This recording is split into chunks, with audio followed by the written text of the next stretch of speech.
Assalamualaikum warahmatullahi wabarakatuh. Saya Risa. Saya akan membawakan materi tentang perkembangan prenatal dan kelahiran. Perkembangan prenatal ialah perkembangan yang diawali dengan proses fertilisasi dan diakhiri dengan proses kelahiran. Perkembangan prenatal umumnya terjadi selama 38 hingga 40 minggu. Perkembangan prenatal itu memiliki 3 periode. Yang pertama periode germinal. Periode germinal ialah periode yang dimana terjadinya proses fertilisasi dan zigot menempel pada dinding rahim. Yang kedua ialah periode embrionik. Periode embrionik ialah periode yang dimana terjadinya atau terbentuknya 3 lapisan embrio. Dan yang ketiga ialah periode fetal. Periode fetal ialah periode yang dimana terjadinya penyempurnaan. Proses penyempurnaan struktur, fungsi, dan organ pada janin. Yang selanjutnya ialah perkembangan otak. Perkembangan otak ialah perkembangan yang sangat luar biasa terjadi di perkembangan prenatal. Perkembangan otak itu memiliki 4 tahap. Yang pertama neural tube. Neural tube ialah terbentuknya sel saraf tabung berongga yang berada di belakang embrio. Dan yang kedua ialah neurogenesis. Neurogenesis ialah terciptanya sel saraf baru di otak. Dan yang selanjutnya itu ada neural migration.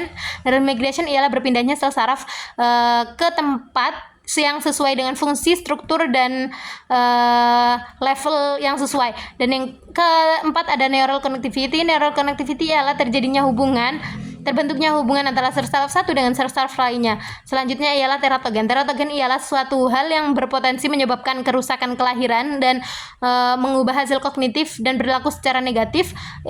Teratogen itu memiliki hal-hal pendukung. Yang pertama adalah dosis. Semakin besar dosis maka semakin besar juga efeknya. Yang kedua ada kerentanan genetik. Teratogen dapat sangat berpengaruh, itu tergantung genotip wanita hamil dan genotip embrio atau janin. Yang ketiga itu ada waktu pemaparan. Pemaparan terhadap teratogen parah bila terjadi pada tahap perkembangan tertentu.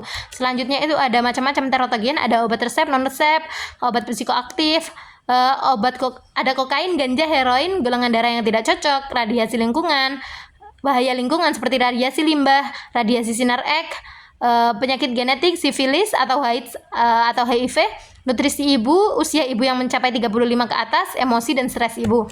Prenatal care atau perawatan kehamilan bukan hanya berupa medis, akan tetapi juga program prenatal yang mencakup layanan pendidikan, gizi, dan sosial, dan olahraga menjadi salah satunya. Perkembangan prenatal normal adalah perkembangan prenatal yang terhindar dari macam-macam teratogen. Selanjutnya ialah proses kelahiran. Proses kelahiran itu ada 3 tahap. Yang pertama tahap awal. Tahap awal itu terjadinya kontraksi di uterus sehingga membuka jalan bayi untuk keluar. Dan yang kedua ialah dimulai dari siapnya bayi untuk keluar dan diakhiri dengan bayi keluar secara sempurna dari rahim ibu. Dan yang ketiga ialah tahap pembersihan bayi atau pasca kelahiran. Itu biasanya terjadilah proses pembersihan bayi dari plasenta, tali pusar, dan membran lain. Selanjutnya ialah macam-macam persalinan. Itu ada 3 persalinan normal ketika bayi tersebut tidak sungsang. Yang kedua persalinan sesar, biasanya posisi bayi di sini sungsang, makanya sesar. Dan yang ketiga waterbirth. Katanya waterbirth ini akan mengurangi rasa sakit pada saat kelahiran. Selanjutnya ialah terapi. Terapi di sini ada 4 terapi, yaitu pijat, akupuntur, hipnose, dan terapi musik. Yang selanjutnya kondisi tidak normal pada bayi itu ada 3 kondisi, yaitu bayi dengan berat lahir rendah. Ketika bayi dengan berat lahir rendah itu biasanya memiliki berat kurang dari 5 pon atau 8 ons. Bayi prematur yaitu bayi yang lahir kurang dari 37 minggu.